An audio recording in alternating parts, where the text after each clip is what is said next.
Ka Lehburom Khatduh ya Reverend Dr. R. Cunville da ka Balang Presbyterian Laitumkhrah minta kesngi ka arko teri kelingkot lalong Ïingsah Jong ha apa la shumya. Hakani kejingi seng lepenya da Reverend Ïingsah mau plang ubade pastor in charge batru chairman Jong ka Balang. La pulia na kaktian Jong uble da utamen besan PS Renja bat la yo ru ya ka jingkren na kaliang ka yeng. Hadin kini lara ya kamet Jong pastor Cunville syaying mani Jong ka Balang Laitumkhrah ban pendapat ya ka Lehburom ka Khatduh da ka KGP sinot pedeng.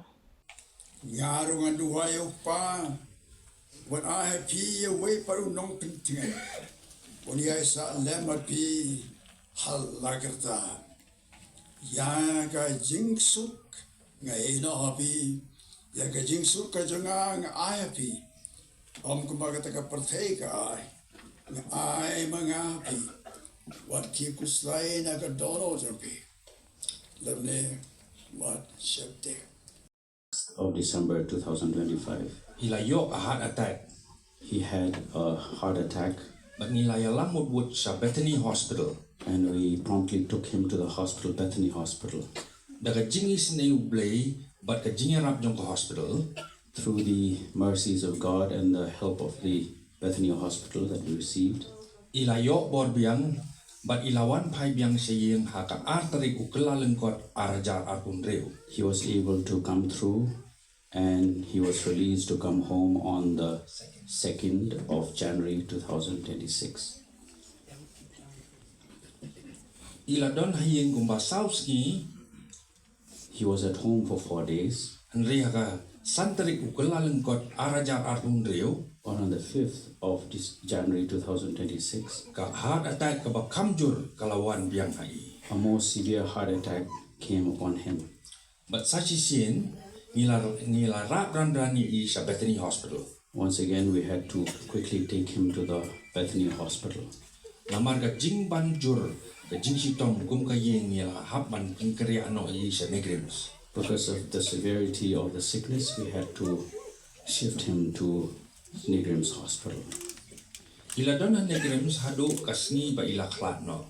He was at Negrims till the day that he passed away from this earth. Bat kata kalong ha katnyo tarik ugulalengkot harajar arpundrido. And that was the 17th of January 2026. Kum ka yeng nila mat ya ka jing sosin.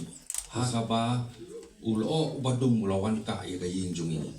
As a family, we have experienced great loss and sorrow, where a cloud of pain has hovered over our lives. Ka jing klat no jungi dari kalong kum barat no ya risot ba jong ka yeng. Jongi batru ya ki ba e bathoy.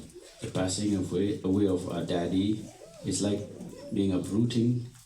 uprooting the strongest pillar of our family and the loved ones of our family.